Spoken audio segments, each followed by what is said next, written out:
Good afternoon. மின்வகுப்பின் அளவறு ரீதியான கணித்தல்கள் பார்த்தாங்க. மின்வகுப்பு விதியை பயன்படுத்தி அந்த சமன்பாட்டை நீங்கள் எடுத்தால் அந்த சமன்பாட்டில் இருந்து என்ன செய்யலாம் என்றால் அந்த தொடர்பை நிறுவிக்கொள்ள முடியும். படிகிற துணிவு அல்லது விடுவிக்கப்படுகின்ற துணிவு என்ன மாதிரி தொடர்பட்டிருக்கும்னு சொல்லி நான் இந்த டியூட் போடுறேன்னு சொன்னா இந்த மறந்து விட்டேன். சரியா? இந்த மிச்ச கேள்விகளை நாங்கள் பார்ப்போம். அதில் மின்வகுப்புல மின் ரசாயன களத்துல எல்லாம் கேள்வி செய்யாமல் வந்தா மின்வகுப்பு கேள்விகளும் பார்க்கணும். எழுதி கொள்ளுங்க. ஒரு கேள்வி தந்துட்டேன் நேற்று.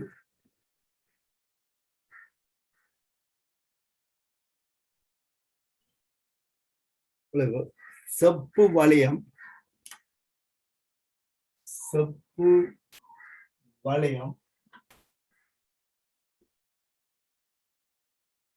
0.15 ஆம்பியர்.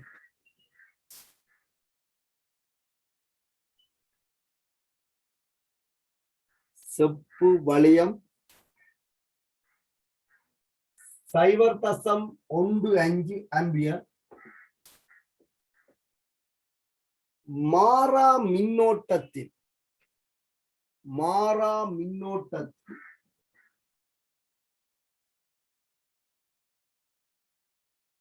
மாறா மின்னோட்டத்தில்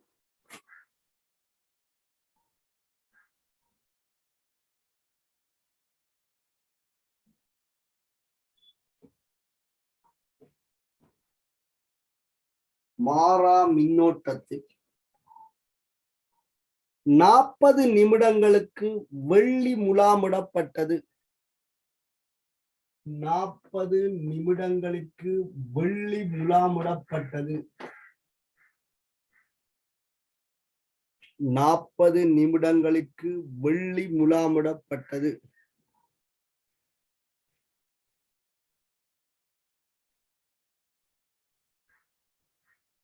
செப்பு வளையத்தின் திணிவு அதிகரிப்பு யாது? செப்பு வளையத்தின்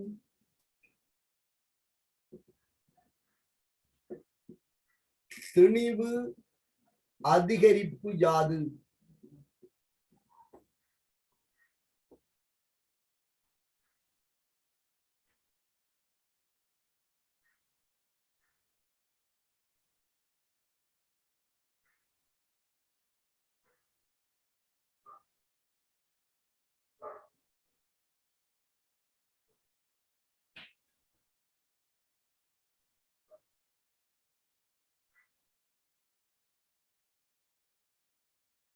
சரியா?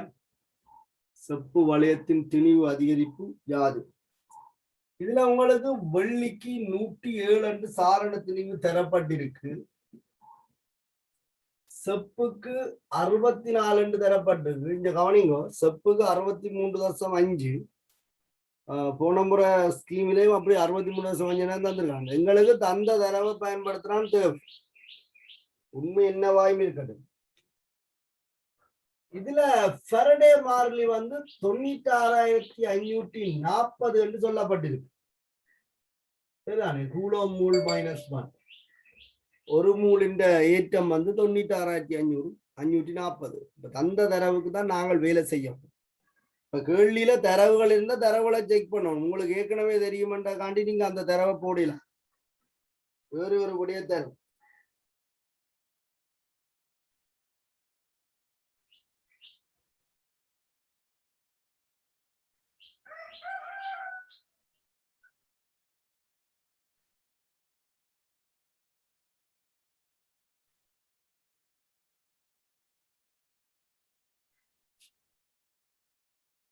சரி. திணிவு அதிகரிப்பு என்பது செப்பு வளையத்துல படிஞ்ச திணிவுக்கு சமன். உங்களுக்கு படம் எல்லாம் தேவையில்லை. படம் தீர்மானம் என்ற ஒரு அவசியம் இல்லை.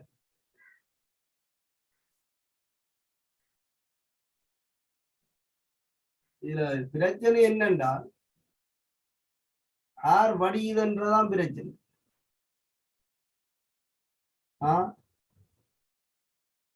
ஆறுல படிக்குதுன்றது பிரச்சனை. செப்புல வடிய போகும். அப்ப செப்பு மின்வாய் என்னவாக பயன்படுத்தப்படும்?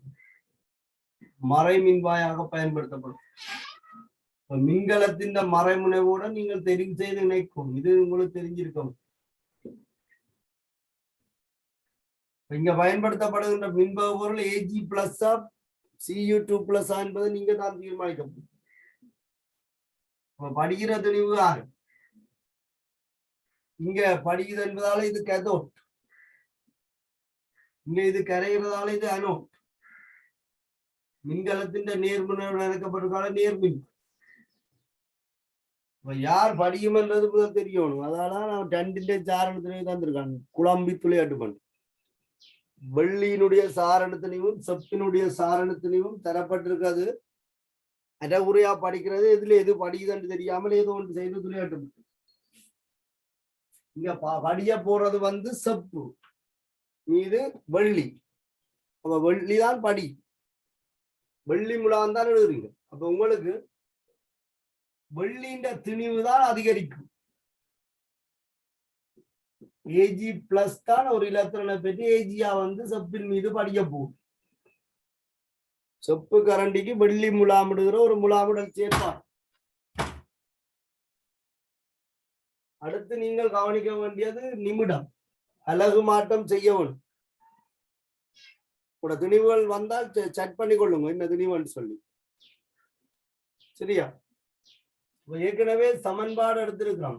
படிகிற திணிவு சாரண திணிவின் கீழ் வலுவளவு ஃபெரடே மாறிலி I/T. இதை நீங்கள் ஞாபகத்துல வச்சிருக்கலாம். அல்லது விதியை பிரயோகிச்சு என்ன செய்யலாம், ப்ரொடியூஸ் பண்ணி கொள்ளலாம். உங்களுக்கு திணிவு அதிகரிப்பு கேட்டதால இது இப்படியே வச்சு செய்யலாம். மூலா மாத்தணும் அவசியம் இல்லைத்தானே. இப்ப நேற்றே நான் செறிவு கண்டதாலதான் இதை மூலா மாத்தினான். நீங்க திணிவு தான் கேட்டிருக்கு, திணிவு அதிகரிப்பு தான் கேட்டிருக்கு. அப்ப எம் என்பது யார்? படிக்கிறவருடைய துணிவு. ஏஜி தான் படிக்குது. ஆகவே 107 பயன்படுத்தப்பட வரும். கிராம் மூல் -1. ஏஜி படிக்கிறதாலே அது வலுவளவு 1 அல்லது அதை தாழ்த்துவதற்கு தேவையான இலத்திரண்ட மூல் எண்ணிக்கை 1 மூல். ஃபெரடே மாறிலி 96,540 கூலோம் மூல் -1 என்று சொல்லப்பட்டிருக்கு. வேற மின்னோட்டம் ஆம்பியர்ல இருக்கிறதால அப்படியே போடலாம். ஆனா நிமிடம் செகண்டுக்கு மாற்றப்பட வேண்டும். மின்னோட்டத்தின் அலகு ஆம்பியர் தான். கூலோம் செகண்ட் -1. உங்களுக்கு இதுல மூல் -1 மூல் -1 வெட்டுப்படும். கூலோம் கூலோம் மூல் -1 செகண்ட் -1 இருக்க கூலோம் வெட்டுப்படும். அப்ப இதுல கட்டாயம் T செகண்ட்லயே போடணும். செகண்ட்ல போட்டாதான் ஆம்பியர்ல இருக்கிற கூலோம் செகண்ட் -1 வெட்டுப்படும். அப்ப 40 தர 60 செகண்ட். இவ்வளவுதான் இதுண்ட விஷயம். இதுல வேற ஒன்றும் இல்லை. நீங்க சுருக்கி எடுத்தீங்க என்ன விட வருதுன்னு செக் பண்ணிக்கொள்ளும்.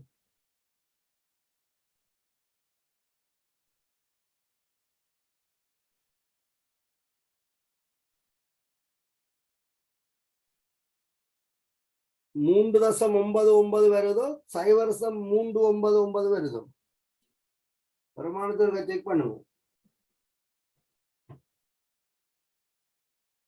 0.399 வருதா?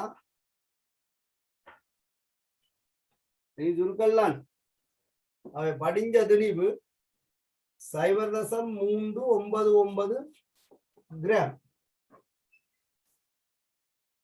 0.399 கிராம்.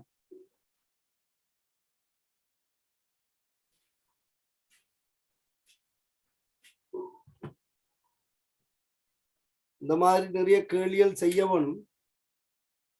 நான் உங்களுக்கு கேள்விகளை செய்து விடுறது அவ்வளவு பொருத்தப்பாடு இல்லை. முதல் கேள்விகளை தந்து நீங்கள் செய்தீங்கன்னா தான் உங்களுக்கு அதுல விளக்கம் இருக்கோ இல்லையோன்னு தெரியும். நான் உங்களுக்கு கேள்வியை போடணும்னுட்டு மறந்து விட்டேன். சரி, நாங்கள் இப்ப அடுத்த கேள்வியில பார்த்து கொண்டு கொஞ்சம் டியூட் கேள்வியை தரலாம், நீங்களே செய்து பாருங்க.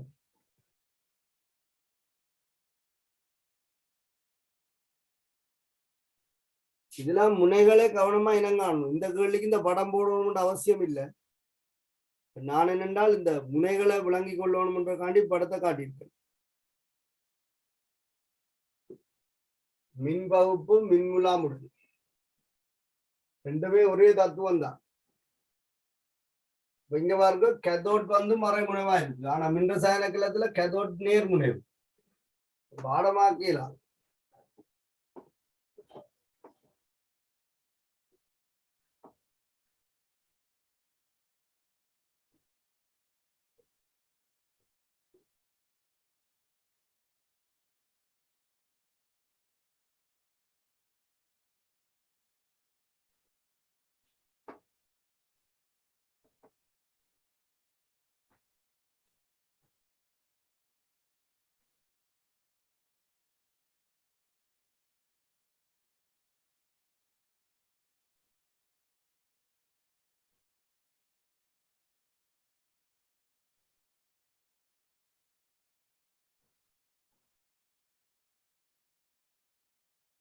சரி, அடுத்த கேள்வி எழுதுங்க.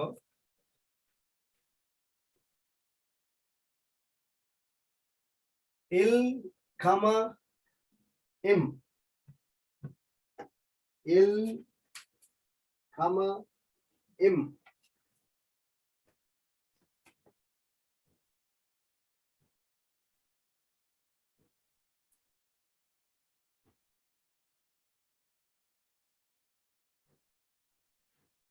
L, M.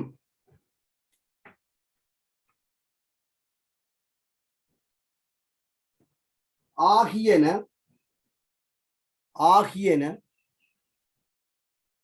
L, N ஆகியன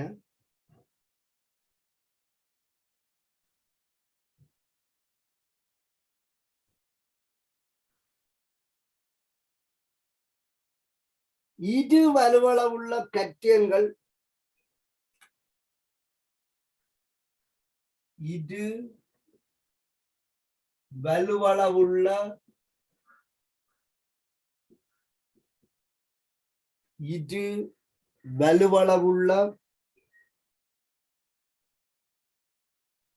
கட்டியங்களை மாத்திரம் தரும் உலோகங்களாகும். இது வலுவளவுள்ள கட்டியங்களை மாத்திரம் தரும்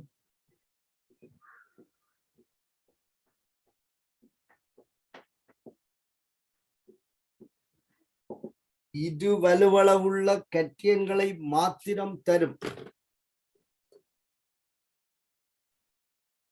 உலோகங்களாகும்.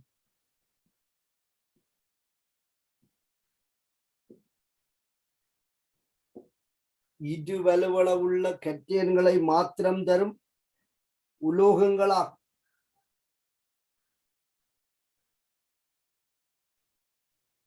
25 பாகை சி வெப்பநிலை 25 பாகை சி வெப்பநிலையில்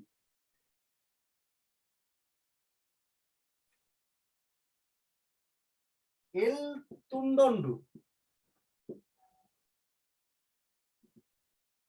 உலோகம் எல்லின்ற துண்டு எல் துண்டொன்று எம் SO4 நீர்க்கரசலினுள் வைக்கப்பட்டது.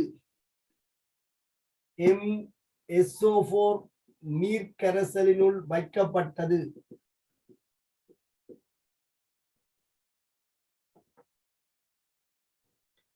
நீர்க்கரசலினுள் வைக்கப்பட்டது.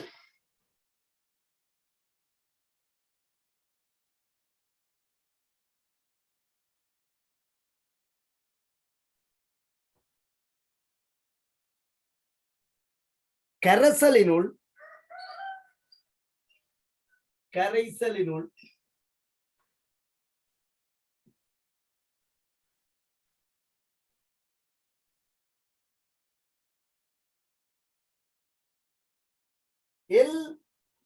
எம் உலோகத்தில் படிதலும்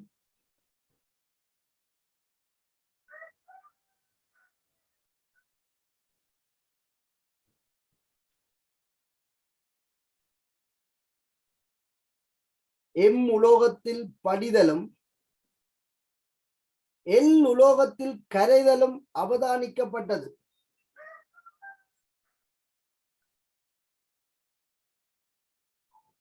எம் உலோகத்தில் படிதலும்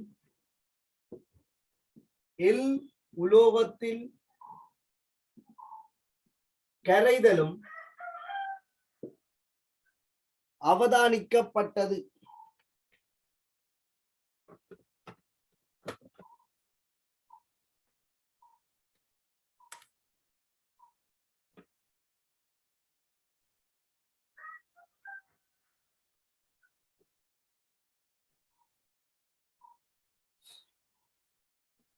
இருபத்தி அஞ்சு பாகை சி வெப்பநிலையில் 25 பாகை சி வெப்பநிலையில் 25 பாகை சி வெப்பநிலையில் இவ் இரு உலோகங்களில்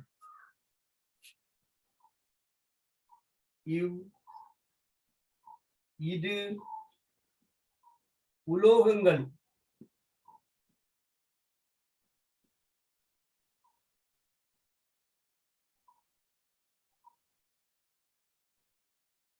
இவ்விரு உலோகங்களில் ஒன்றின் நியம மின்வாய் அழுத்தம் ஒன்றின் நியம மின்வாய் அழுத்தம்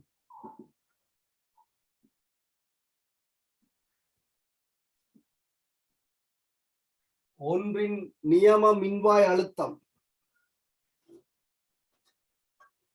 E0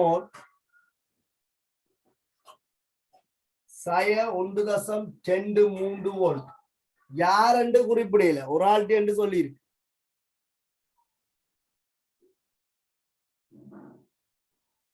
மற்றதன் நியம மின்வாய் அழுத்தம்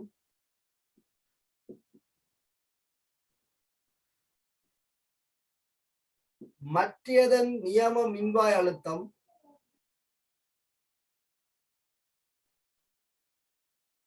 மற்றதன் நியம மின்வாய் அழுத்தம்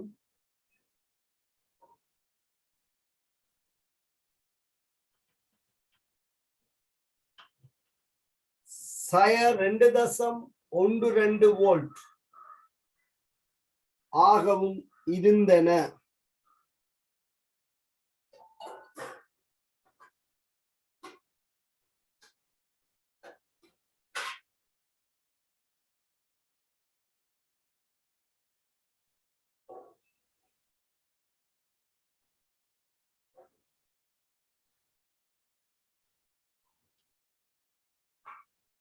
சரியா? ரெண்டு மின்வாய்கள் சொல்லப்பட்டிருக்கு. ரெண்டு மின்வாய்களுக்கும் மின்வாய் அழுத்தங்கள் தந்திருக்கு. ஆனா எந்த மின்வாயினுடைய மின்வாய் அழுத்தம் எதென்று சொல்லல. அது கண்டுபிடிக்கிறதுக்கான ஒரு தரவு மேல தரப்பட்டிருக்கு. சரிதான்? அதுல அந்த கேள்வியோட திருப்பி பாருங்க. MSO4 கரைசலுக்குள்ள எல்லை அமிழ்த்தும் போது எம் உலோகத்தின் படிதலும் எல் உலோகத்தின் கரைதலும் அவதானிக்கப்பட்டது என்று சொல்லப்படுகின்ற அந்த இடத்துல வச்சு யாருடைய அழுத்தம் எது என்பதை நீங்கள் இனங்காண வேண்டும். சரிதான்? முதலாவது கேள்வி, மேற்படி அவதானங்களுடன்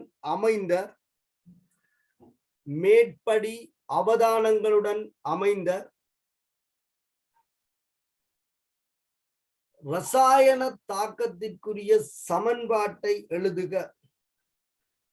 மேற்படி அவதானங்களுடன் அமைந்த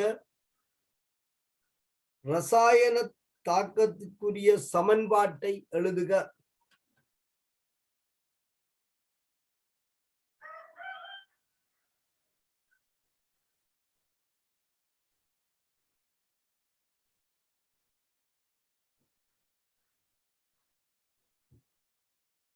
இரண்டாவது கேள்வி, மேலே ஒன்றில்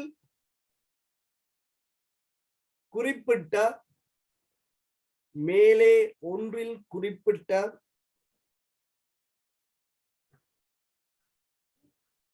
ரசாயன தாக்கத்திற்கு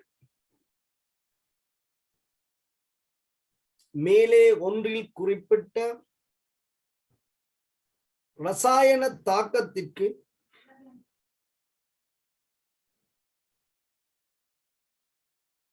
பொருத்தமான ஒட்சியேற்றல் தாழ்த்தல் அரை தாக்கங்களை எழுதுக.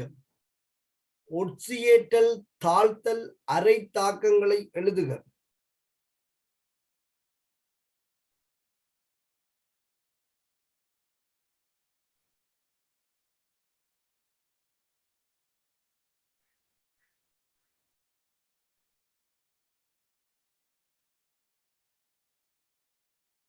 சரி, மின்ரசாயன கலத்தை முறைப்படி எழுதுக என்று சொல்லியிருக்கு. மின்ரசாயன கலத்தை முறைப்படி எழுதுக. முறைப்படி என்ற IUPAC விதிக்காமைய கலக்குறியீடு எழுத சொல்லி கேட்டிருக்கு. மின்ரசாயன கலத்தை முறைப்படி எழுதுக.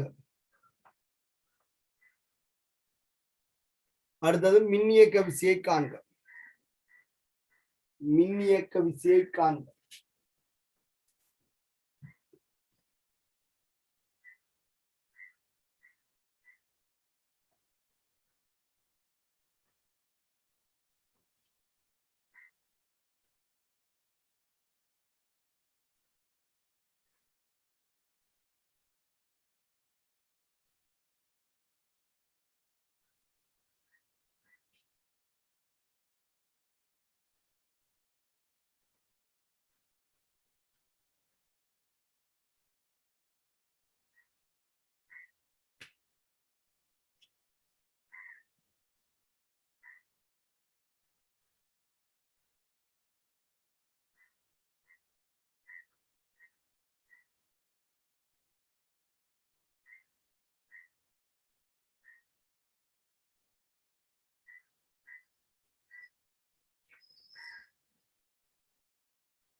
சரி,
இதுல நோட் கதோட்ட இனங்காணுறதுக்கு நீங்கள் அழுத்தத்தை பயன்படுத்தலாம்.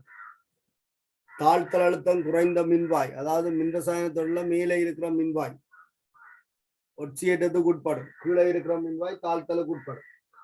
தாக்கத்தை பயன்படுத்தி யார் அனோட் யார் கதோட்டன்றதை கண்டுபிடிக்கலாம். மின்ரசாயனத்தொடர்ல மேலே உள்ள உலோகங்கள் கீழே உள்ள உலோக அயன்களை நீக்கரசல்ல இருந்து இடம்பெயர்க்கும். ஆகவே எந்த உலோகம் மேலே இருக்கு, எந்த உலோகம் கீழே இருக்கு, யாருடைய அயன் இடம்பெயர்க்கப்பட்டதுன்றதுல இருந்து நீங்கள் கண்டுபிடிச்சு கொள்ளலாம்.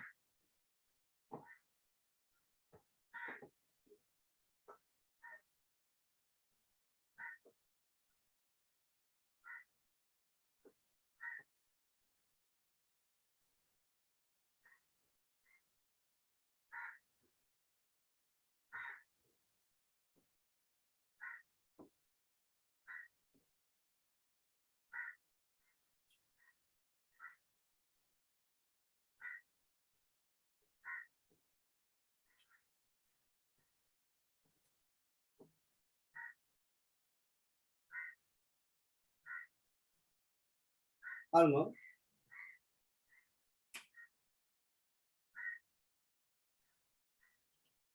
MSO4 கரைசலுக்குள்ள MSO4 கரைசலுக்குள்ள எல் உலோகம் அமிழ்த்தப்படுதான்.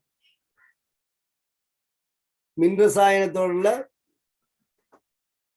மேலே உள்ள உலோகங்கள் கீழே உள்ள உலோக அயன்களை என்ன செய்யும்? நீர்க்கரைசல்ல இடம்பெயர்க்கும். இங்க தாக்கம் நிகழுவதாக சொல்லப்பட்டிருக்கு. எம் உலோகம் படியுதாம், எல் உலோகம் கரையுது என்று சொல்லியிருக்கு. அப்ப உலோகம் எல் கரைகிறதுக்குரிய தாக்கம் இது வலுவளவு L2+. சரியா? L2+. நாங்க எழுதிக்க என்ன எழுதலாம்? SO4 2- LSO4 கரைசல் என்று எழுதலாம்.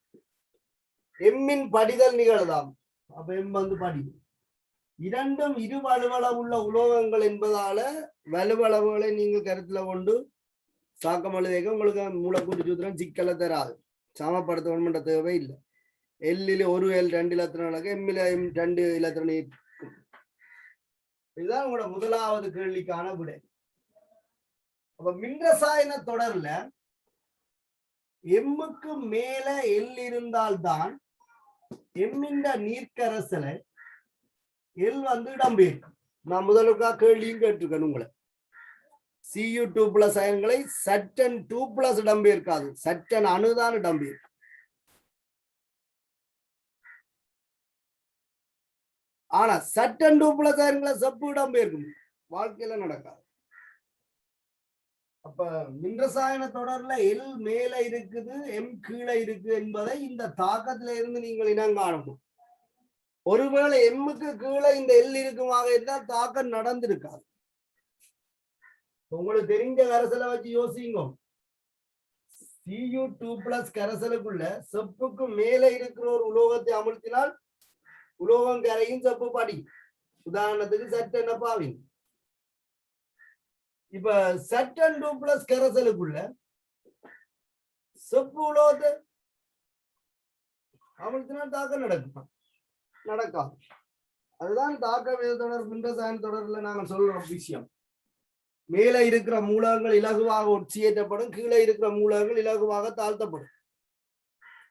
அப்ப ஒட்சியேற்றப்படுகிறதுக்கு அதுக்கு தாழ்த்த அழுத்தம் குறைவு. அழுத்த வேறுபாட்டு நிலங்கள் தான் தாக்கம் நடக்குது. அப்ப இந்த தாக்கம் நடக்கிறது என்பதால எம்முக்கு மேல எல் இருக்கின்ற முடிவு. அப்ப இனி உங்களுக்கு தெரியும் மின்ரசாயன தொடர்ல மேலே இருக்கிற மூலகத்தின் மின்னியக்க மின்ப அழுத்தம் மைனஸ்ல பெரிது, தாழ்த்தல் அழுத்தம் குறைவு. இப்ப 2 மின்வாயில ஒரு மின்வாயின் அழுத்தம் தந்திருக்கு -1.23, இன்னொரு ஆளுக்கு 2.12. அப்ப தாழ்த்தல் அழுத்தம் குறைஞ்சதா 2.12 வோல்ட், மற்றதுக்கு 1.23 வோல்ட். இந்த அழுத்தத்தை நீங்கள் எந்த மின்வாய் கண்டுபிடிக்கிறது? இந்த தாக்கத்தை தான் நீங்க கருத்துல கொள்ளும். இப்ப 2 மின்வாய்களுடைய தாழ்த்தல் அழுத்தம் தெரியும். அப்ப மின்ரசாயன தொடர்ல மின்பா அழுத்தம் தாழ்த்தல் அழுத்தம் குறைஞ்ச மின்வாய் மைனஸ்ல பெரிது, அங்க அது மேலே இருக்கு. அது இலகுவாக ஒட்சியேற்றப்படும். அதான் இந்த தாக்கத்துல நடக்குது. தாழ்த்தல் அழுத்தம் கூடியவர் இலகுவாக தாழ்த்தப்படுவார், அதான் தாழ்த்தப்படுற. இப்ப தரவு சரியாக உங்களுக்கு சொல்லப்பட்டிருக்கு. ஆனா இப்ப இந்த அதுல ஏதோ கல்லணை பிடிக்கிற மாதிரி அழுத்தத்தை சொல்லிடும். என்னடா இதை வச்சுக்கொண்டு இந்த ஓர்டரை கண்டுபிடிக்க தெரியாதவர்கள் இருக்குன்னா அவங்க கேள்வி எடுத்தவனுக்குள்ளாங்க.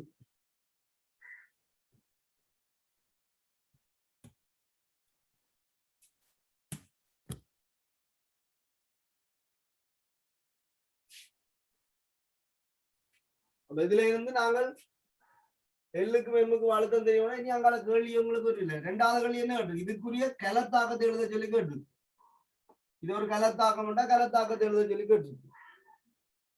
இந்த கலத்தாக்கத்துல எல் வந்து என்ன செய்ய போகுது? எல் ஒட்சியேற்றப்பட போகுது. எல் solid, L2+ ஆக ஒட்சியேற்றப்படும். ஏன் 2 பிளஸ் சொல்றோம்? அதான் சொல்லி இருக்கு இருவலவளவு லோட்ஸ். அப்ப 2 இலத்திரன் இலக்கம். அடுத்து என்ன கலத்தாகும்? M2 plus. அப்ப நாங்கள் அரைத்தாக்கம் தான் எழுத போறோம். அப்ப M2 பிளஸ் 2 இலத்திரன் M ஆக படி. இதான் கலத்தாக்கம், அரைக்கலத்தாக்கம் சொல்லி இரண்டாவது கட்டு.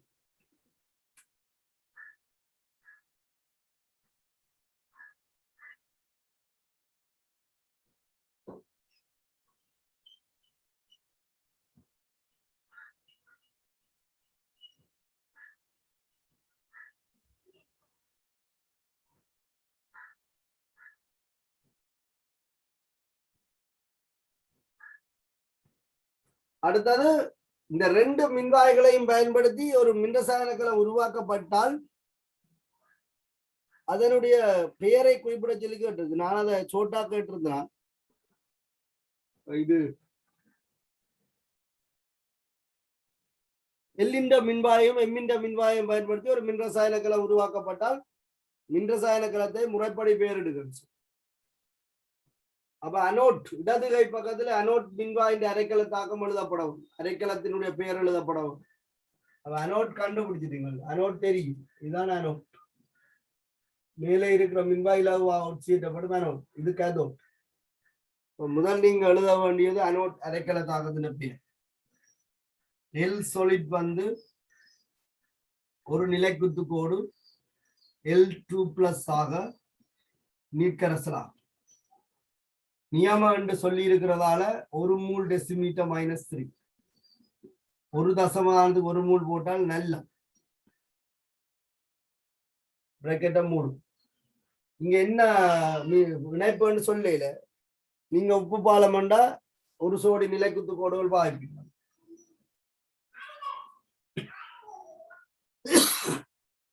குந்துளை பிரிப்பான் பிரிமன்ற திரவ சந்தி உடையதுன்னு சொன்னால் தொடர்ச்சியற்ற ஒரு நிலைக்குத்து கோடு பாய்ப்பீங்க.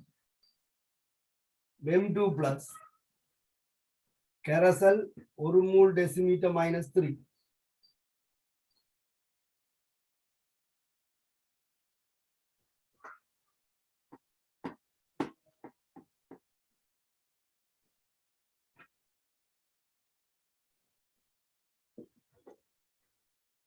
சரியா?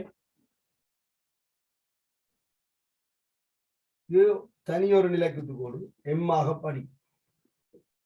இந்த கலத்தினுடைய பெயர்.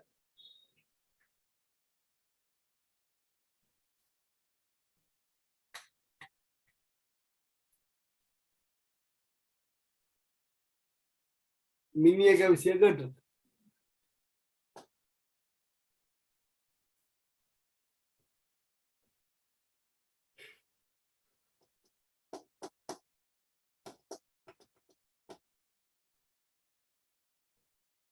உங்களுக்கு என்ன மின்னியக்க விசை கதோட்டின மின்வாளத்துல இருந்து அனோட்டின மின்வாளத்தை கணக்க முடியும். அப்ப கலத்தினுடைய மின்னியக்க விசை ஈசல் ஸ்டாண்டர்ட் என்று எழுதலாம். நியம மின்வாளத்தும் தரப்பட்டிருக்கு. E cathode minus E anode.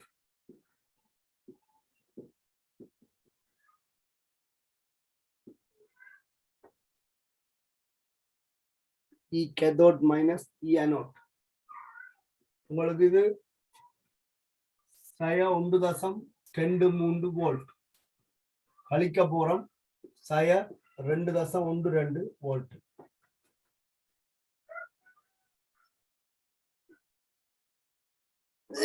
கழிச்சு சொல்லு.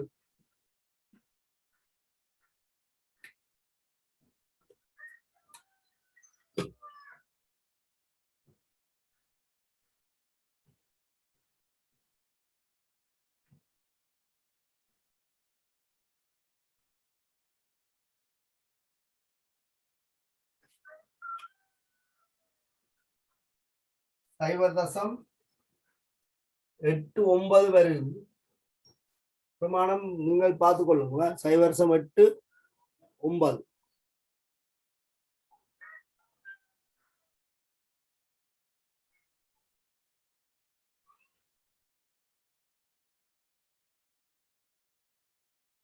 வருஷம் 89 வோல்ட்.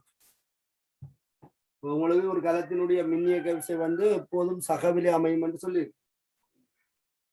மின் ரசாயன கலத்தின் மின்னியக்க விசை சகவிலை அமையும். மின்வகலம் சுயாதீனமாக நடக்காது, அது சயவில இருக்கும். அதனால நாங்கள் வெளியில இருந்த ஒரு சக்தியை வழங்கி மைனஸ் ஆக்கலாம். இது ஒரு மின் ரசாயன கலம்.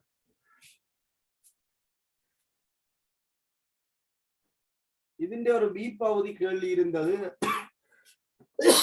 நோட் பண்ணிக்கொள்ளுங்க. இதே ஏ பகுதி என்று எடுத்தால் அதிന്റെ பி பகுதி கேள்வி உண்டு, மின்வகுப்போடு சம்பந்தப்பட்டிருந்தது.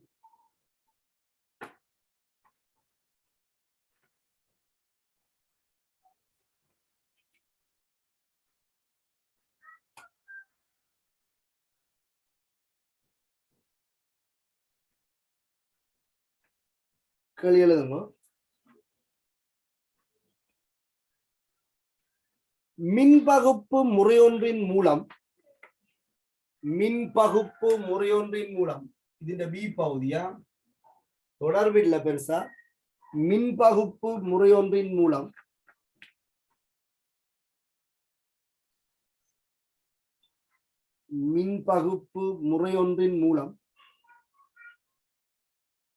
தூய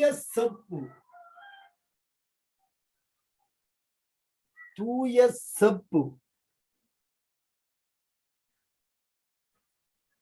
மின்பகுப்பு முறையொன்றின் மூலம் தூய செப்பு உலோகப்படியை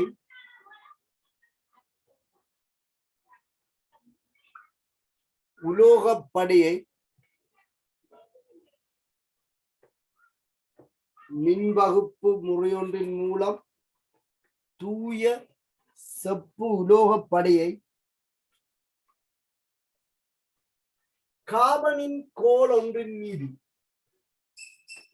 காபனின் கோல்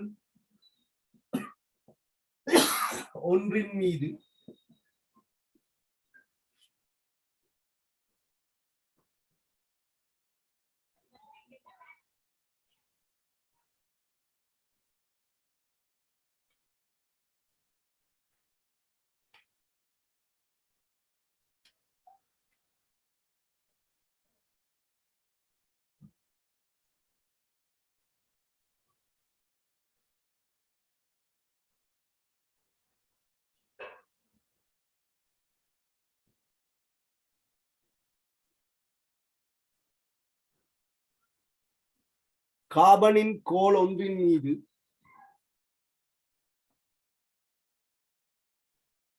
படிய வைப்பதற்கு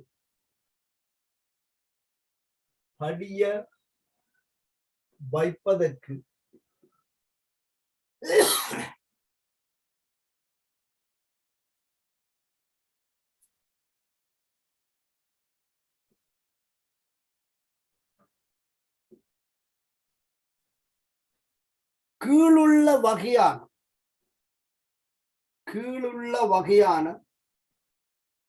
மின்சுற்று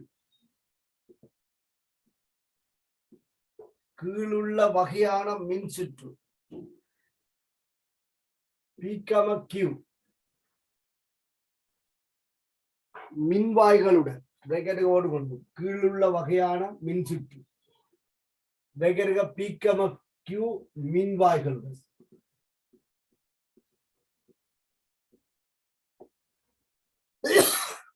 க்ளோஸ் பண்ணிட்டு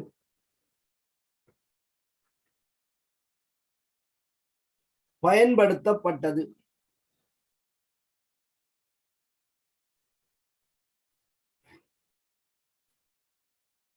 PQ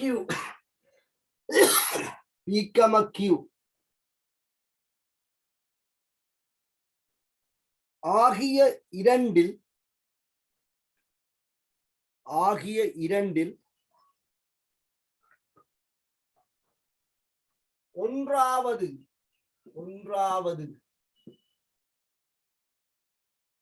செப்பு அல்ல. தமிழ விளங்கிக் கொள்ளுங்க. இந்த ரெண்டு மின்வாய்கள்ல ஒன்றும் செப்பில்லையா,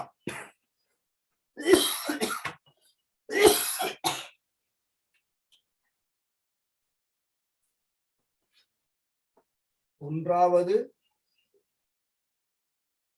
செப்பு அல்ல.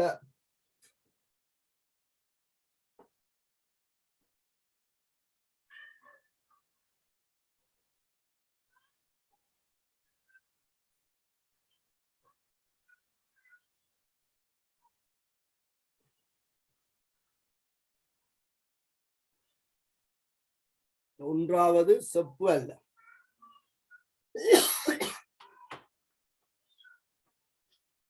இந்த படத்தை ஒரு கவனிங்க.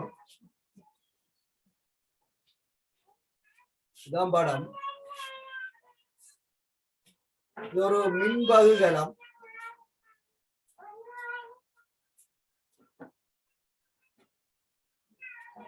இல்ல ரெண்டு மின்வாய்கள் இருக்கு. ஒரு மின்வாய்க்கு பேர் பி, இன்னொரு மின்வாய்க்கு பேர் கியூ. விளங்காட்டா மேல போட்டுக்கொள்ளுங்க.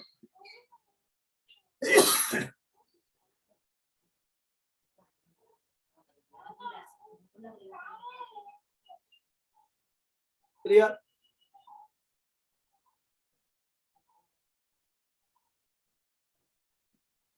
தரவு இப்படித்தான் இருக்கு. இது மின்பகு பொருளாம்.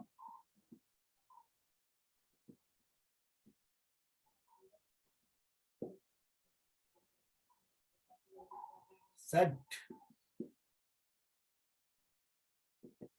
நீர்க்கரசர்.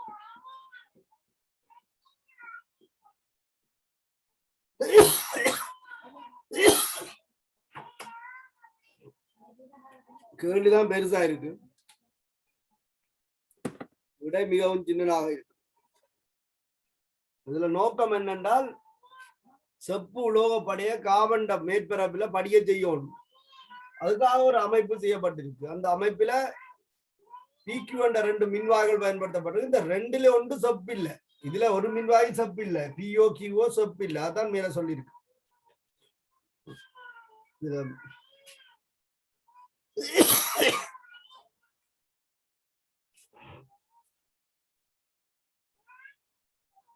படத்தை போட்டுக்கொள்ளுங்க.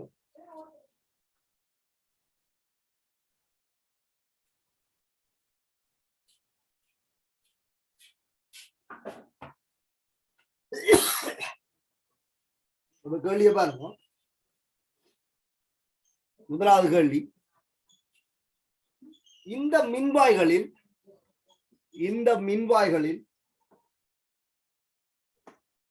பி அல்லது கியூ,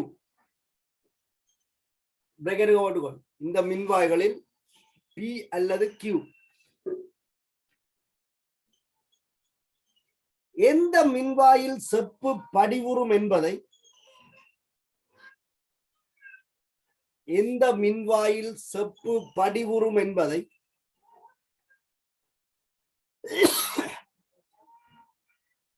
எந்த மின்வாயில் செப்பு படிவுறும் என்பதை இனங்காண்பதுடன்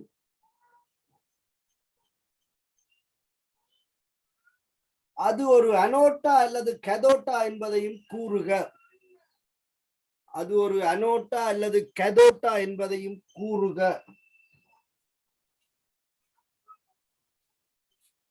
அது ஒரு அனோட்டா அல்லது கதோட்டா என்பதை கூறுக. மின்கலத்தின் முனையை வச்சுக்கொண்டு இதற்கு கண்டுபிடிக்கவும்.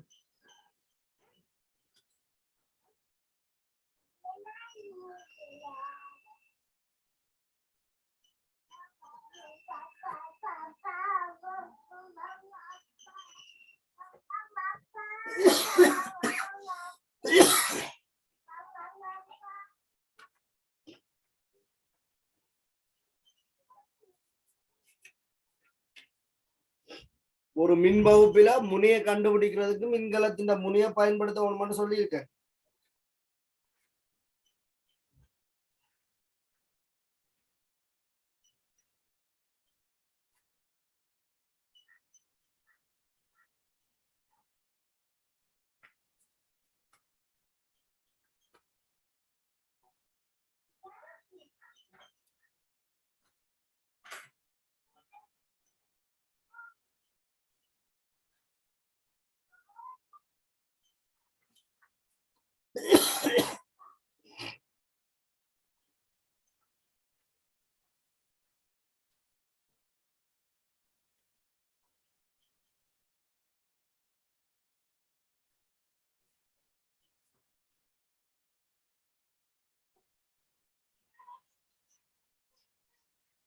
சரியா?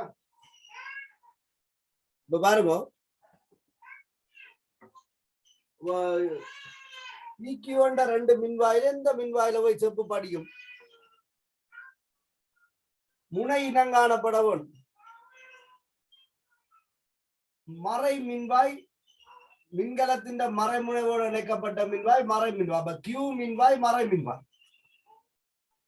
மின்கலத்தின் நேர்முனைவோடு இணைக்கப்பட்ட மின்வாய் நேர் மின்வாய்.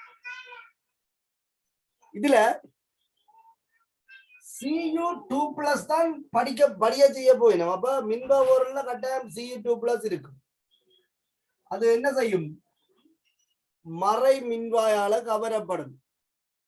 ஆகவே கேள்வி என்ன? முதலாவது கேள்வி, இந்த மின்வாய்களில் எந்த மின்வாயில் செப்பு படிவுறும் என்று கேட்டிருக்கு. அப்ப பீல போய் படிக்குமோ, நேர் மின்வாயில வந்து படிக்குமோ? சாத்தியப்படாது. அப்ப Cu2+ வந்து மறை மின்வாயை நோக்கி கவரப்படும். அப்ப முதலாவது கேள்விக்கு விடைதான் கியூ மின்வாய். கேள்விதான் பெருசா இருக்கு, விடை இந்த கியூ மின்வாய். அப்ப இங்க என்ன நடக்கும்? படியுது. படிதல் என்பது என்ன? தாழ்த்தல். ஆகவே கியூ மின்வாய் வந்து கேதோட். வேணுமென்று சொன்னால் நீங்கள் விளக்கத்தை எழுதி கொள்ளலாம். மின்கலத்தின் மறைமுனைவோடு இணைக்கப்பட்டிருக்கிறதால கியூ மின்வாய் மறை மின்வாய், அங்க வந்து தாழ்த்தல் நிகழ்வுறதால கேதோட் மின்வாய்ன்னு சொல்லி. ஆனா ஸ்கீம்ல அப்படி ஒரு விதமான இதுவும் கொடுக்கல. கேட்ட கேள்வியதான், இந்த மின்வாயில படியும் கியூ மின்வாயில. இது ஒரு அனோட்டோ கேதோட்டோ கேட்டு கேதோட். தாழ்த்தல் நடைபெற மின்வாய் கேதோட்.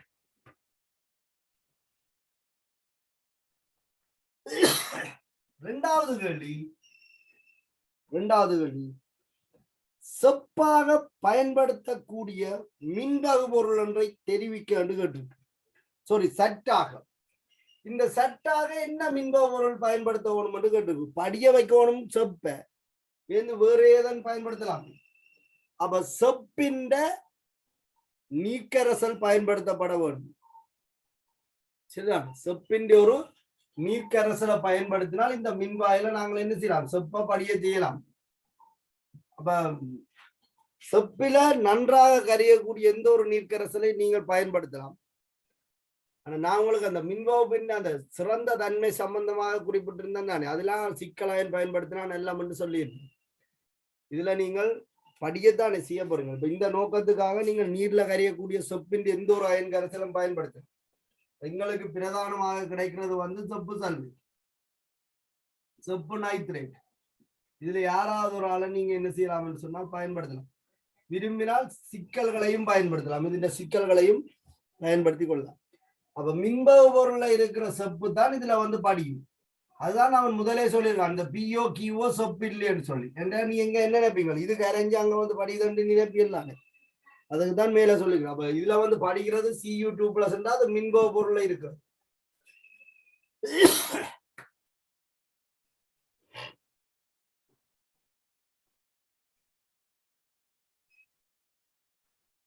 மூன்றாவது கேள்வி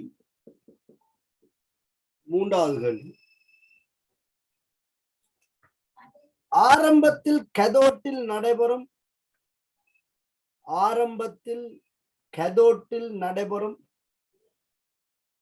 அயனிக் அரைத்தாக்கத்தை எழுது என்று கேட்டு. அயனிக் அரைத்தாக்கம் என்றது அரியன் தாக்கம். கேதோட்டில் நடக்கிற அரியன் தாக்கம். ஆரம்பத்தில் கேதோட்டில் நடைபெறும் அயனிக் அரைத்தாக்கத்தை எழுதுக. ஆரம்பத்தில் கேதோட்டில் நடைபெறும் அயனிக் அரைத்தாக்கம். கேதோட்ல வந்து தாழ்த்தல் நடக்குது.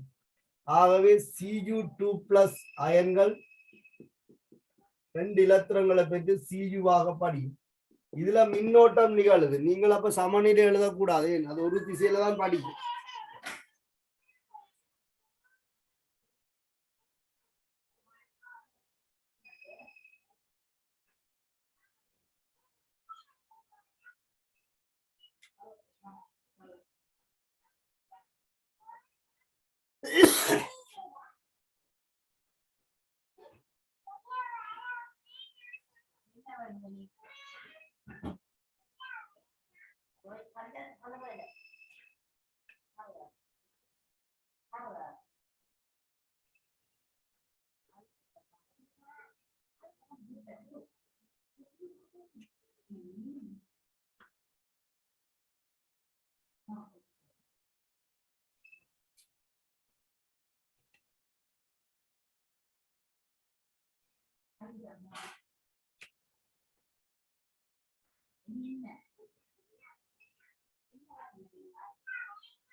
சரியா?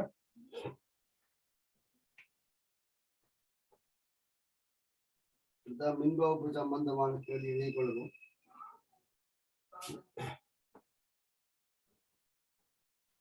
இது இந்த கேள்வியில இருக்கிற 3 கேள்விக்கும் அடிப்படை இந்த மின்கலத்தின் முனையை வச்சுக்கொண்டு இந்த முனையை இனங்கான்றதா.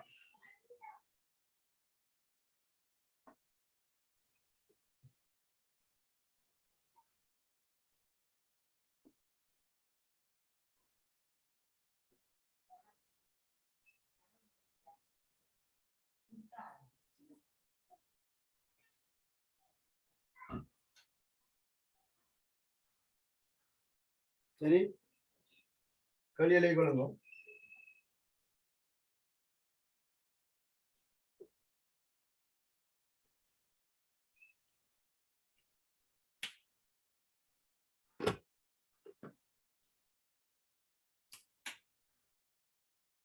செப்பு சல்பேட் கரைசலினூடு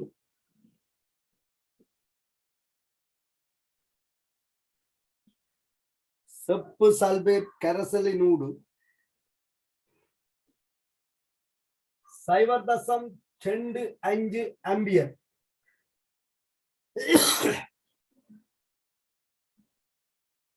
0.25 ஆம்பியர் சீரான மின்னோட்டம்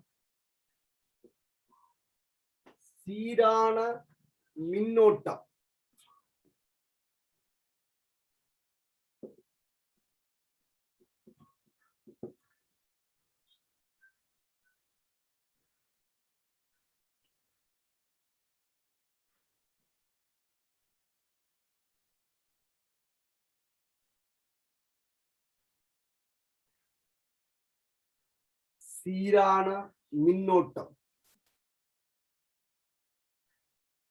2 மணித்தியாலங்களுக்கு செலுத்தப்படுமாயின் 2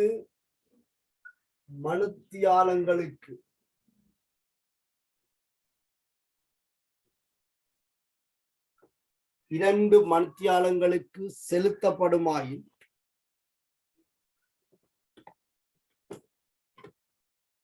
2 மணித்தியாலங்களுக்கு செலுத்தப்படுமாயின்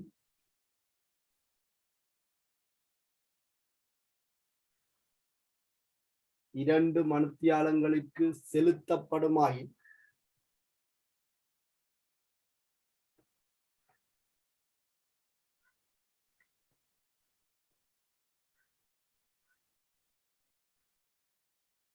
படியும் செப்பின்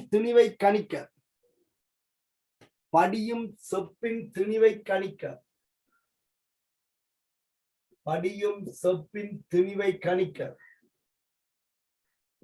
CUக்கு 63.5 எடுங்க. சார் எடுத்துங்க. ஃபரடே மாறிலி 96,500 கூலோம் மூல் -1 வச்சுக்கோங்க.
உங்களுக்கு சமன்பாடு இதோட ஞாபகம் வந்துடும். சமன்பாட்டை பாடமாக்கி வச்சிருக்கிறோட 2 தரம் விதியையும் ஃபரடேயின் மின்கோப்பு விதியும் ரசாயன சமவெளியின் தொடர்பையும் பயன்படுத்தி எடுக்க தெரிஞ்சா நல்ல காலம் சென்றாலும் மறக்கா. படிகிற திணிவு எம்பந்து படிகிறவருடைய சாரண திணிவின்கள் அதிண்ட வலுவளவு என்று சொல்லலாம். ஆனால் அது இலத்திரண்ட மூலெண்ணிக்கைன்னு சொல்லப்படுது தெளிவாகும். இங்க வந்து படிய போறது செப்பு. அப்ப செப்பின் வலுவளவு 2. ஃபரடே மாறிலி தெரியும், மின்னோட்டம் ஐயும் தெரியும், டீயும் தெரியும். ஆகவே அதை சுருக்கினீங்க என்றால் விடவர் நேரடியான ஒரு கேள்விதான் இது. செப்பின் சாரண திணிவு 63.5 என்று நான் குறிப்பிட்டிருக்கிறேன். மின்னோட்டம் வந்து 2 மணித்தியாலங்கள் சொல்லப்பட்டிருக்கு.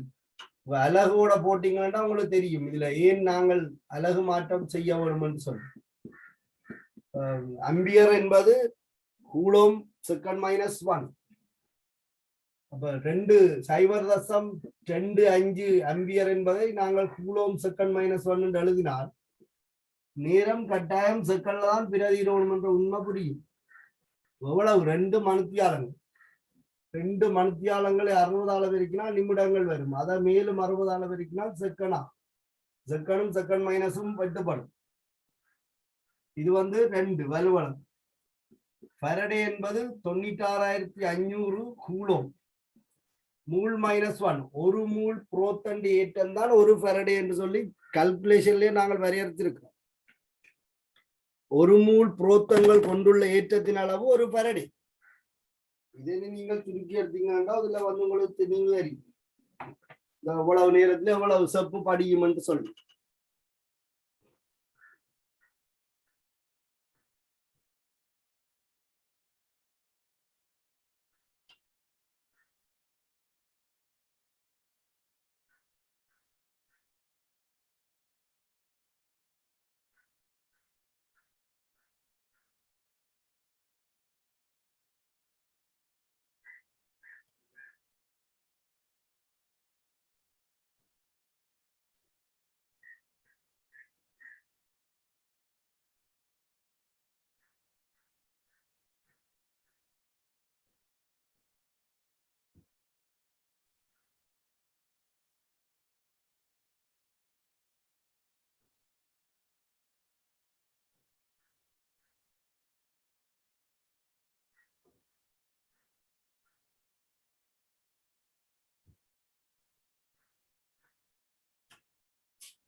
சும்மா சுருக்க 0.592 கிராம் என்று வருது கல்குலேட்டர் வேல்யூ. சுருக்கி பாருங்க என்ன வருதுன்னு சொல்லி.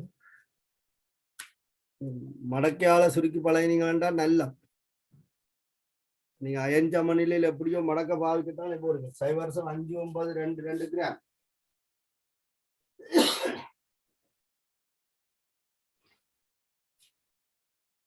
இனி இந்த கோவையில திணிவும் படிகிறவற்ற சாரண திணிவும் தெரிஞ்சால் எவ்வளவு நேரம் மின்னோட்டத்தை செலுத்தணும் அல்லது எவ்வளவு நேரத்துக்கு என்ன மின்னோட்டம் செலுத்தணும் என்ற அந்த தொடர்பான கேள்விகள் விளங்குதான். இனி எழுவா மாற்றத்தோட சம்பந்தப்பட்ட கேள்விகளை நீங்கள் விளங்கிக் கொள்ளலாம். இப்ப சில நேரத்துல உங்களுக்கு ஏற்கனவே தீர்மானிக்கப்பட்டிருக்கும் இவ்வளவு ஒரு இரும்பு சங்கிலியில இத்தனை கிராம் தங்கம் முலாமுட்டா காணும்னு சொல்லி. அப்ப எங்கள் தரவழியை கொண்ட முலாமுட்டுறதுக்கு பயன்படுத்தினா நாங்கள் என்ன செய்வோம், கிணக்க முலாமுட்டு விட்டுருக்கோம். தங்கத்தின் விலை எப்படி முலாமுடல் என்பதை அப்ப எவ்வளவு துணிவு முலாமுடணும்ன்றது முதலே பிளான் பண்ணப்பட்டால் என்ன மின்னோட்டம் எவ்வளவு நேரம் செலுத்தப்படணும் என்பது கணிக்கப்படும். அப்ப அவ்வளவு நேரத்துக்கு தான் அது வந்து முலாமுடப்படும். அதுக்கு மேலே அதுக்கு முலாமுட மாட்டோம். முலாமுட்டா கூடுதலான தங்கம் படிஞ்சு. இனி அது மூளை பொறுத்தது. இதுண்ட அந்த அப்ளிகேஷன் நாலேஜ் வந்து விதியில இருந்து நீங்க விளங்கிக் கொள்ள வேண்டியதா பயிற்சி தான் வேணும். ஒவ்வொரு கேள்விகள் எடுத்து செய்து பார்க்கும்.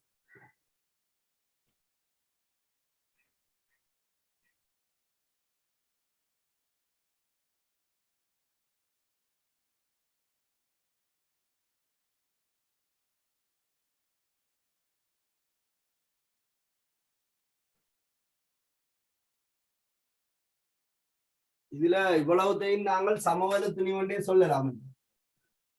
இதுக்குதான் சமவெளி துணிவண்டு சொன்னான். படிகிற துணிவு சமவெளி துணிவுக்கு நேர்வீத சமன்.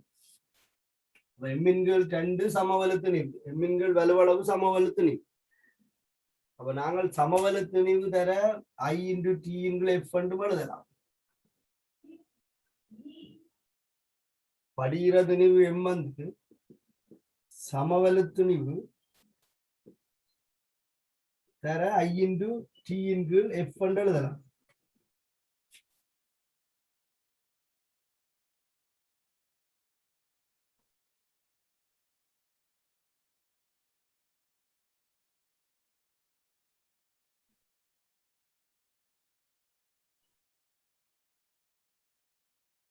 சரி, கேள்வி எழுதுங்க.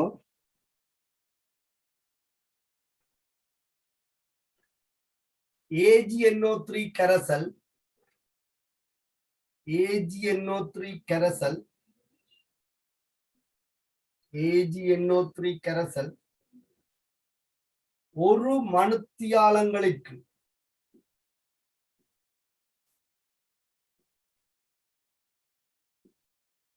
AgNO3 கரைசல் ஒரு மணித்தியாலங்களுக்கு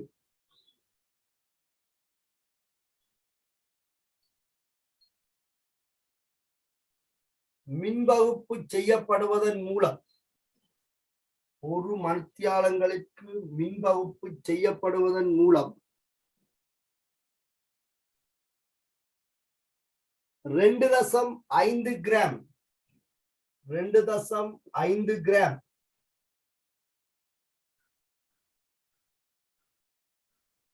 வெள்ளி படிவாக்கப்படுகின்றது. 2.5 கிராம் வெள்ளி படிவாக்கப்படுகின்றது.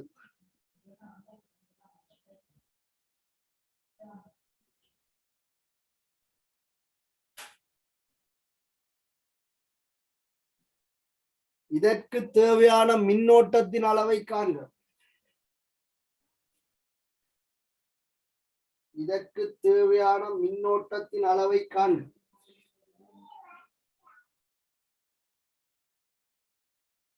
இப்ப உங்களுக்கு வெள்ளி என்று சொல்லி இருக்கு. வெள்ளிக்கு நீங்க 107 பயன்படுத்தி கொள்ளுங்க. 108 108 பயன்படுத்தி கொள்ளுங்க.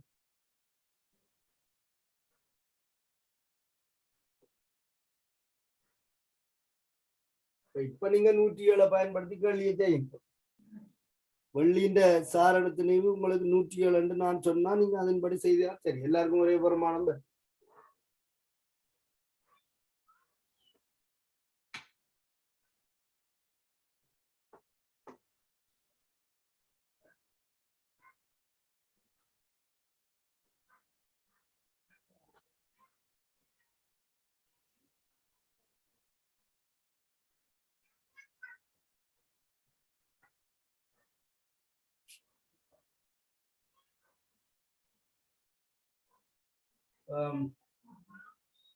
படிகிற திணிவு சாரண திணிவின் வலுவளவு. வெள்ளிக்கு வலுவளவு 1.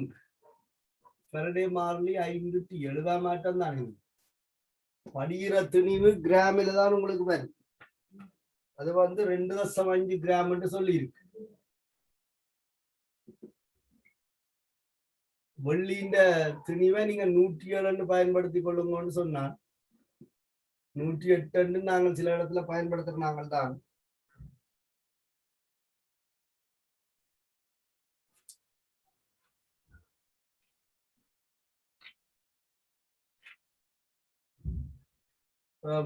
வெள்ளியின் வலுவளவு 1 பெரடே மாறிலி 96,500 கூலம் ஒன்றை பாவிச்சு கொள்ளுங்க.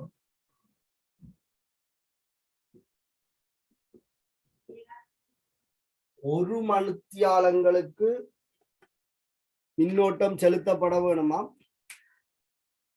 அப்படி என்று சொன்னால் எவ்வளவு மின்னோட்டம் வழங்க வேணும் என்று கேட்டு. அப்ப மின்னோட்டம் எங்களுக்கு தெரியாதாய். நேரம் ஒரு மணித்தியாலம். அப்ப 60 தர 60 எண்ணி நீங்கள் எழுவா மாற்றம் தானே. ஐக்கு எழுவா மாற்றம் செய்தீங்கன்னு சொன்னால் ஒரு தீர்வு வரும். இது சுகமா திருக்குப்படம் நினைக்கிறேன். இந்த 2 சைவரையும் பட்டீங்கன்னா 36.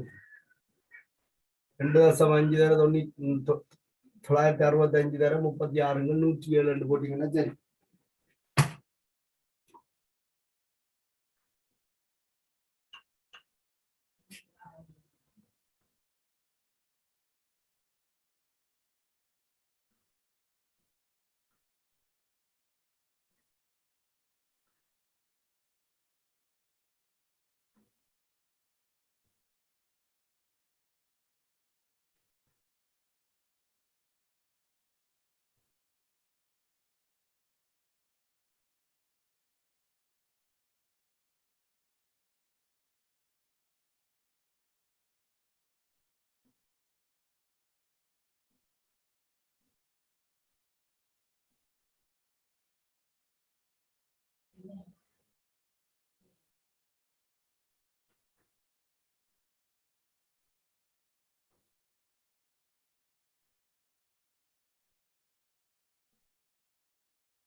மின்னோட்டம் ஒரு மிகச்சிறிய வருமானமா வருது. 0.626 ஆம்பியர் என்று வருது.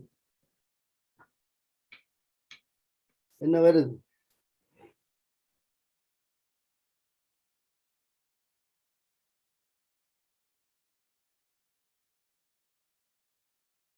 வருஷம் 626 என்று கால்குலேட்டர்ல அடிக்க வருது. நீங்க 625 போட்டாலும் சரிதான்.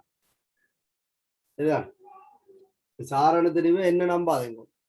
சாரணத்தினி இப்ப நான் முன்னுக்கு ஒரு கேள்வியில 107 பார்த்தாலும் 107 தான் நான். எனக்கு வெள்ளிக்கு 108 போட்ட ஞாபகம் தான் இருக்கு. இப்ப நீங்க சாரணத்தினிவை போட்டு செய்யறாங்க சமன்பாட்டுல பிரதிக்கிறான்.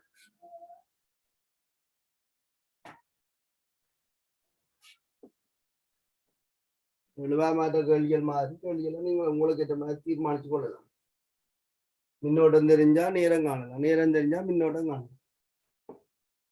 இப்ப சாரணத்தினிவு தெரியாட்டால் வலுவளவு தெரிஞ்சால் சாரணத்தினிவையும் காணலாம். சாரணத்தினிவு தெரியலைன்னா சமவள துணிவா காட்டலாம். ஏன் வலுவளவு சாரணத்தினிவு வலுவளவு தான் சமவள துணிவு. என்ன மூலகமண்டே தெரியாதென்றால் அதுக்கு பேருந்து வலுவளவு மட்டுமே என்னட்டு தெரிய போகுது. அப்ப நாங்கள் என்ன செய்யலாம்? அந்த மூலகத்தின் சாரணத்தினிவின் வலுவளவு இதை நாங்கள் ரசாயன சமவலுவாக சொல்லலாம்.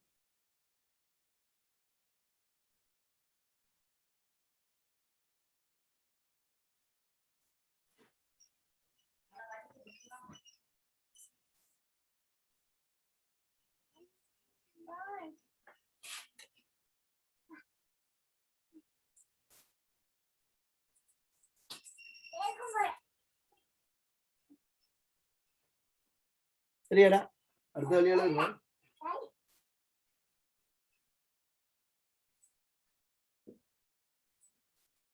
அடுத்த வழி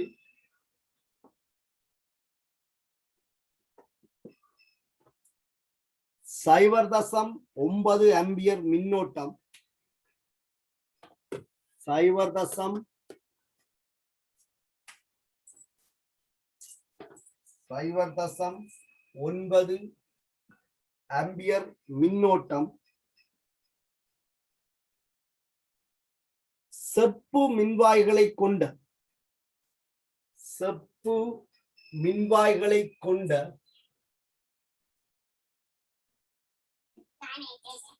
செப்பு சல்பேட் கரைசலினூடு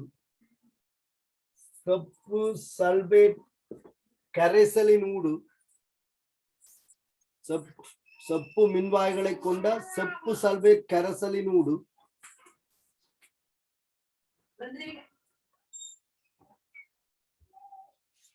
ஒரு மணித்தியாலத்திற்கு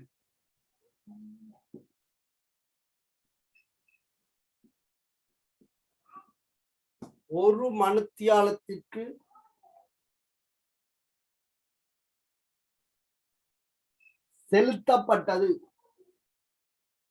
ஒரு மணித்தியாலத்திற்கு செலுத்தப்பட்டது.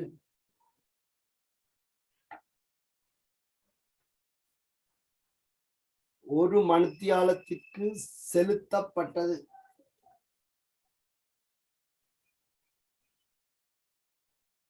ஒரு மணித்தியாலத்திற்கு செலுத்தப்பட்டது. முதலாவது கேள்வி,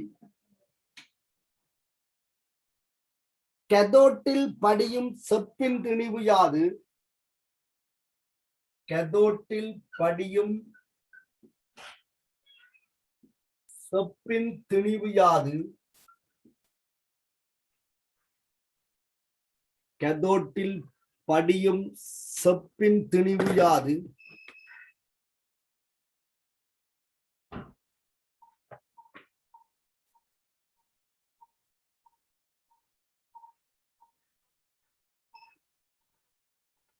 கேதோட்டில் படியும் செப்பின் திணிவு யாது? இரண்டாவது கேள்வி,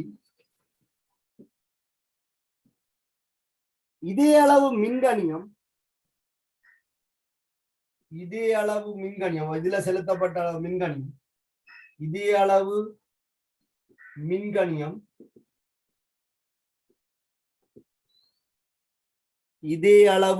மின்கணியம்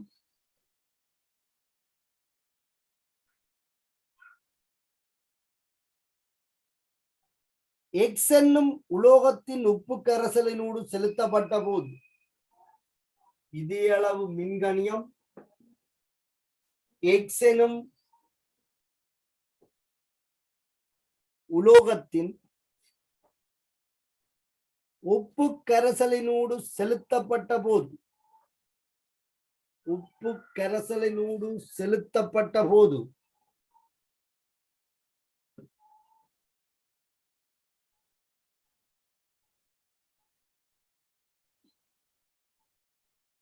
மூன்று தசம் 624 கிராம் 3.642 கிராம்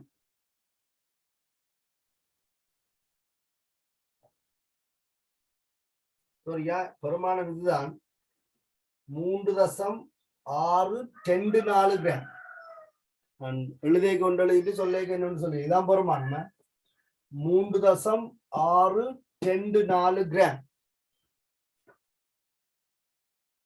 உலோகம் எக்ஸ் படிவாகியது உலோகம் எக்ஸ் படிவாகியது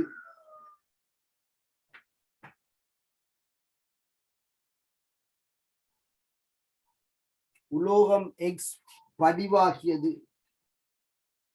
எக்ஸின் சமவெளி திணிவு யாது எக்ஸின் சமவெளி திணிவு யாது எக்ஸின் சமவெளி திணிவு யாது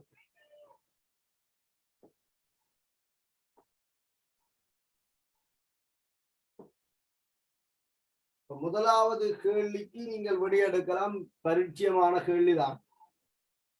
படிஞ்ச செப்பின்ற திணிவு காண்ற கேள்வி அது தெரியாது. சியூன்ற திணிவு படிஞ்ச சியூன்ற திணிவு சியூக்கு 63.5 நீங்கள் எடுத்துக்கொண்டால் 63.5 கீழ் வலுவளவு அல்லது தேவையான இலத்திரண்ட மூல எண்ணிக்கை 2. ஃபரடே மாறிலி 96,500 கூலும். மின்னோட்டம் 0.9 ஆம்பியர். ஒரு மணித்தியாலம் என்று சொல்லி இருக்குது. ஆகவே 60/60 செகண்ட். இதை நீங்கள் சுருக்கிறீங்க என்றால் படிஞ்ச திணிவு வரும்.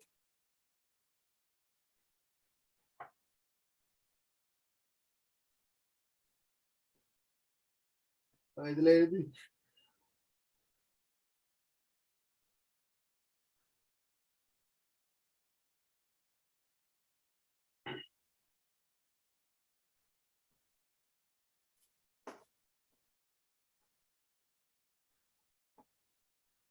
ஒட்டுல படியும் செப்பின்ற திணிவை நீங்கள் இந்த சமன்பாட்டை சுருக்குவதன் மூலம் காணலாம்.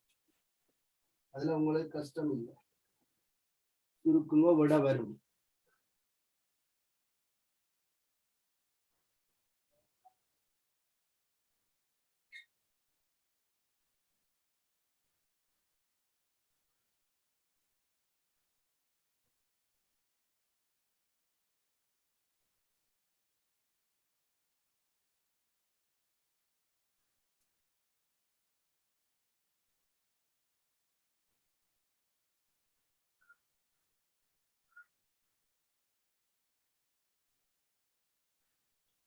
பத்து தசம் 66 ஒரு திணிவு வருது. செக் பண்ணி கொள்ளுங்க. 10.66 கிராம் ஒரு திணிவு வருது. சுருக்கும் போது இரண்டாவது கேள்விக்கு விடையெடுக்கும். இது 10.66 செக் பண்ணுங்க.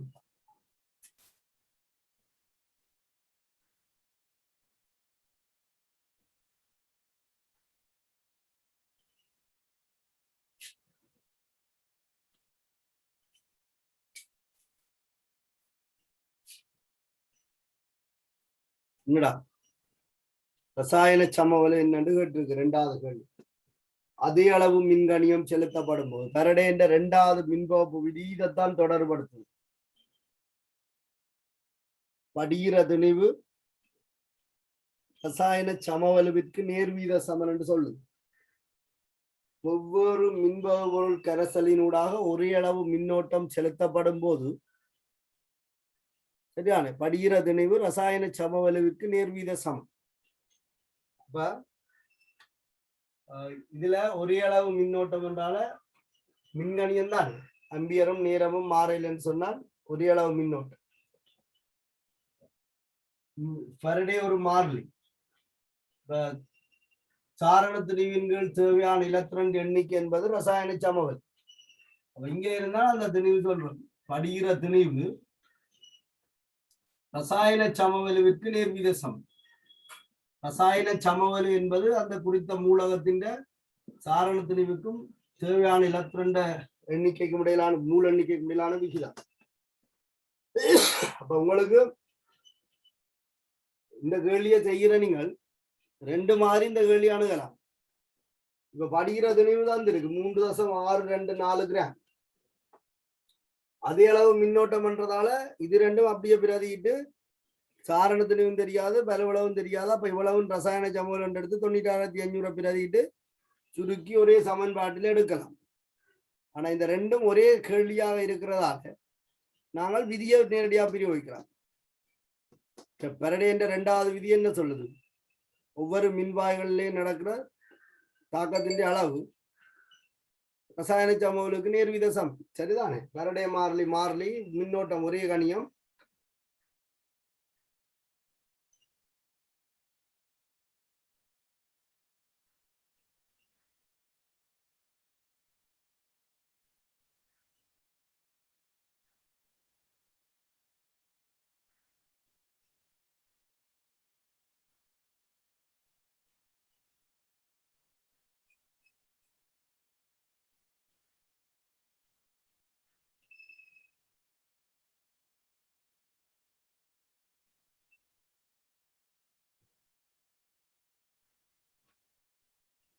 அப்ப உங்களுக்கு முதலாவது சந்தர்ப்பத்தில் திணிவு காணிச்சிருக்கு. படிஞ்ச செப்பின்ற திணிவு 10.66 கிராம்,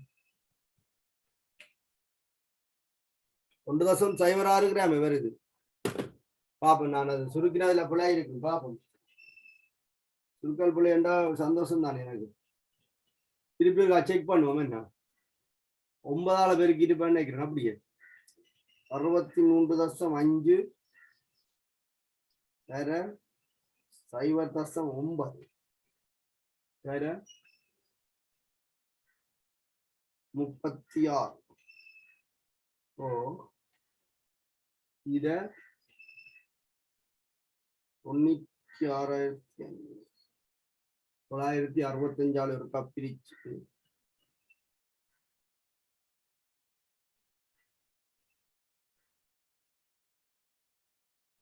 1.066 கிராம் தானே.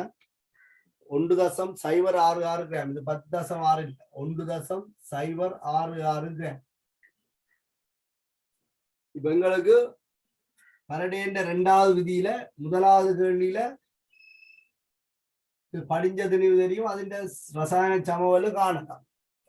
இது எக்ஸ் சொல்லியிருக்கு, அன்னோன் சாம்பிள். ரசாயன சமவலு தெரியாது, ஆனா திணிவு தந்திருக்கிறோம், ஒரே மின்கணியம் என்று சொல்லியிருக்கோம். இதுதான் நாங்கள் விதியில சொல்லியிருக்கோம். ஒவ்வொரு மின்பொருளுக்கூடாக ஒரே அளவு மின்கணியத்தை செலுத்திக்கலாம். மின்னோட்டத்தின் அளவு ஒரே அளவு மின்கணியத்தை செலுத்திக படிக்கிற திணிவு வந்து அல்லது பதார்த்தத்தின் அளவு ரசாயன சமவலுக்கு நேர்வீத சமம். அப்ப இது மாறாது, இது மாறையில இது உணவு வந்து ரசாயன சமவல் இதுக்கு நேர்வீத சமம். அப்ப எம் வந்து ரசாயன சமவலுக்கு நேர்வீத சமம். முதலாவதுல செப்பின்ற திணிவு 1.066 கிராம். நேர்வீத சமன் செப்பின்ற ரசாயன சமவல் 63.5 இதே விஷயத்தான் இங்க அப்ளை பண்ண போறோம். படிஞ்ச திணிவு தந்திருக்குன்னா 3.624 கிராம் சொல்லி ரசாயன சமவல் தெரியா ரசாயன சமவல் செப்பின்ற ரசாயன சமவல் ECU என்று போட்டாலும் சரி. இதுதான் நீங்கள் சமன்பாடு 2 எடுக்கு ஒரு ஒன்றால பிரித்தீங்கன்னு சொன்னால் இது எளிமையாக காணலாம்.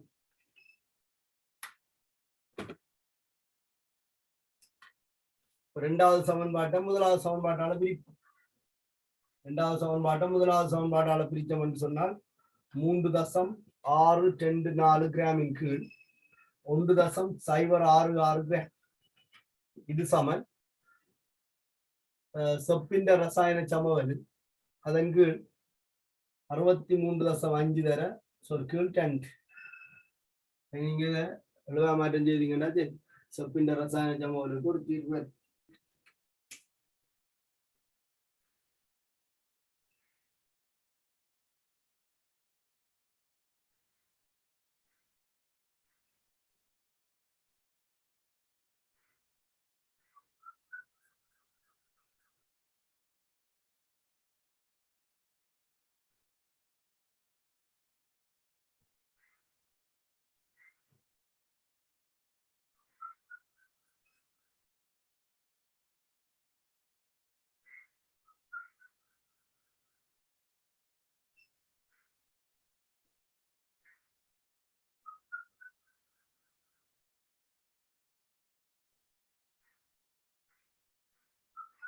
107.93 വരെ.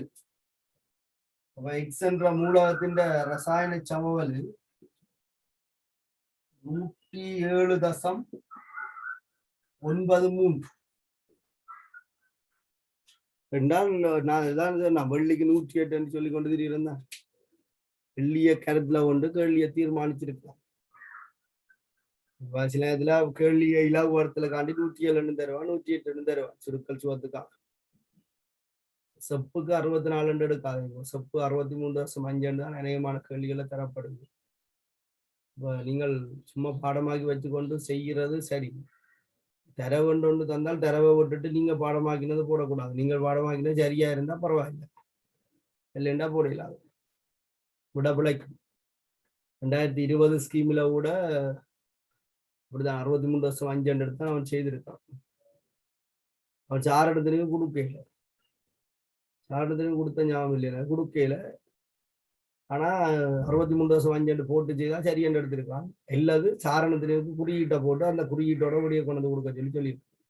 2 விட எடுத்துருக்கான். அவங்களோட பிள்ளைய சாரணத்திலேயே கொடுக்காதால 64 எடுத்து செய்தாக்களுக்கு அது பிள்ளையாதான் இருக்கு. மண்ணைக்கு 63.5 எடுத்தா அது அந்த விடைக்கு ஏற்றுக்கொண்டிருக்கான்.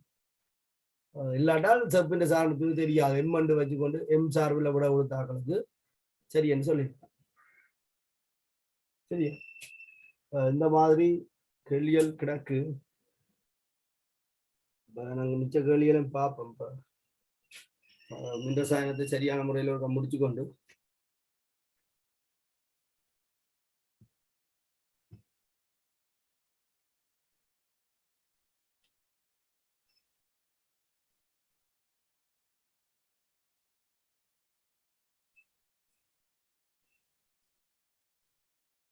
இல்ல செப்பின் திணிவு 1.06 கிராம் தான். அதுல பிரச்சனை இல்லை நினைக்கிறேன். சரியா? படிஞ்ச திணிவின்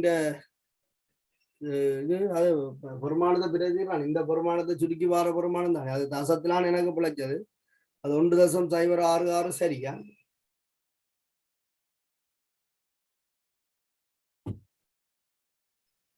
சரியா? இதோட நான் வகுப்பை நிறைவு செய்து கொள்றேன். டியூட்டா போடுறேன். டியூட்டருக்கா செய்து வைப்போம். அடுத்த வகுப்பு நாங்கள் இதை பற்றி கதைப்போம். ஒரு கொஞ்ச நாளைக்கு இந்த கேள்விகளை செய்து பார்த்துட்டு, இந்த வித்தியாசமான கேள்வியை நிறைய இருக்கு இந்த ரசாயனத்தோட. பாஸ்ட் பேப்பர் கேள்வி செய்யலாம், பாஸ்ட் பேப்பரே எடுத்து செய்து விட்டால் தோழில் யோசி. சரியா? நாங்கள் ஏதாவது ஒரு வருஷ பேப்பர் செய்ய தனக்கு சேரும் செய்து கொண்டு போறேன். அப்ப நானும் கேள்வி எடுத்து செய்து கொண்டு போனால் சுவாங்க. சரியா?